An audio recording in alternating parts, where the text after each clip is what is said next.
All right, let's dive right into one of the most brilliant and honestly one of the most biting political poems of the 17th century.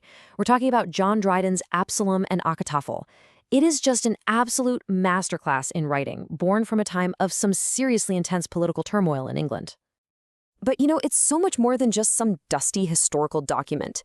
It's really, as our source material puts it, a timeless reflection on that incredibly complex interplay between power, politics, and morality. The stuff Dryden was writing about back in the 1680s, it is just as relevant today. And that really brings us to the core question of this whole explainer.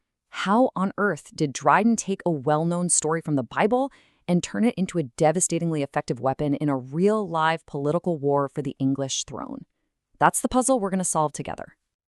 So, to really get this poem, we have to understand the world it came from. This wasn't just poetry for art's sake. No, this was a masterpiece of political satire, and it was written during a moment of profound national crisis. England at that time was, well, it was a nation on edge. The main conflict was this incredibly fierce power struggle between the king, Charles II, and a really powerful group in Parliament. Dryden just waded right into the middle of this fight, using his poem as this incredibly sophisticated allegorical attack. So, you might be wondering, how did he pull that off without getting himself into a world of trouble? Well, he used a really clever disguise. He cloaked his political commentary in a very familiar biblical story. And this was the key to its power. Because his audience, they knew these stories inside and out, which made the allegory instantly recognizable and really, really potent. Let's take a look at that surface layer. The poem uses the story of King David and his son Absalom. So you've got David, the powerful but aging king. Then you've got his son, Absalom, who is handsome, popular, but tragically rebellious. And then, and this is so crucial, there's Ahitophel, the wicked counselor, the one whispering these treasonous ideas right into Absalom's ear.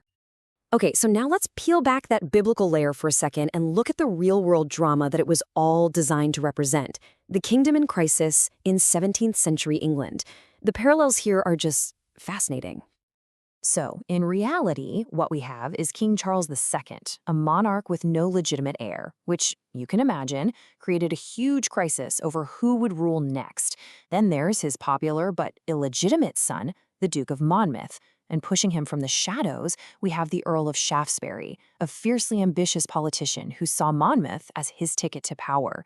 Starting to see the similarities? Okay, this is where it all just clicks into place. Dryden's absolute genius was in creating this perfect one-to-one mapping of these two stories. It let him comment on real people and real events, all while hiding behind this mask of biblical history. So let's unmask the players. And here it is, the big reveal laid out right here. King David is King Charles II. The idealistic, rebellious son Absalom, he is the Duke of Monmouth. And that manipulative, wicked counselor Achitophel, yep, that's the Earl of Shaftesbury. Dryden isn't just hinting at this stuff, he's drawing direct, absolutely unmistakable lines. And this just brilliantly illustrates the parallel plots. In the Bible, Absalom, egged on by Achitophel, tries to steal the throne from his own father. Meanwhile, back in England, the Duke of Monmouth, pushed by Shaftesbury, was being positioned to usurp the throne from his father, Charles II, to get around the whole legitimate line of succession. It's the exact same story of ambition and betrayal, just told in two different eras. Now, Dryden's weapon of choice here was satirical verse.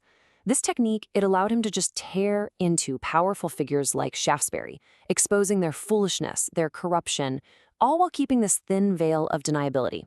He could always say, hey, I'm just retelling a Bible story. It was sharp, it was witty, and it was politically devastating.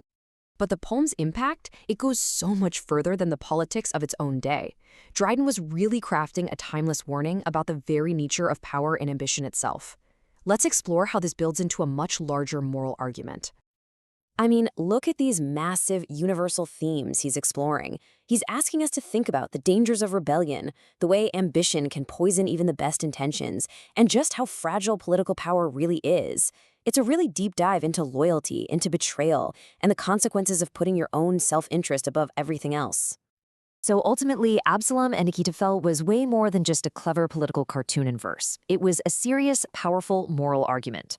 Dryden was making a case for stability, for loyalty to the crown, and he was warning everyone that the kind of chaos that Shaftesbury was stirring up would lead the entire nation to ruin.